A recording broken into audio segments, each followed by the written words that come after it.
Welcome to the Rim Break Rodeo. We hope this video helps. You begin by making sure Freenotes is up to date and your input method, stylus or finger, is active. Open the note you want to annotate and immediately pick the Scribble tool from the top toolbar so you can start without delays. Adjust brush size, color, and smoothing because those choices determine line fidelity and legibility. Smaller sizes capture detail, smoothing reduces jitter. Once done, practice a brief stroke to confirm responsiveness and pressure sensitivity, so your first real marks behave predictably. You now focus on making and refining strokes. Draw freely and use undo or redo for quick corrections. Press and hold gestures often smooth or split strokes depending on settings.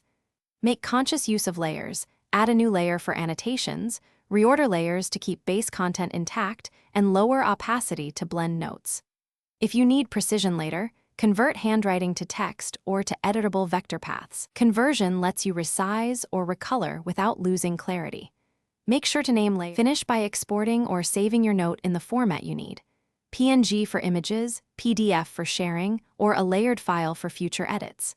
Sync to the cloud or create a local backup so you won't lose work. If the Scribble behaves oddly, lag, broken strokes, or missing pressure, first toggle smoothing and input settings, then restart Freenotes. Recalibrate or update your stylus drivers if problems persist. If none of that works, copy the note to a new document and retry to isolate corruption. Thanks for watching. Consider subscribing if we helped you.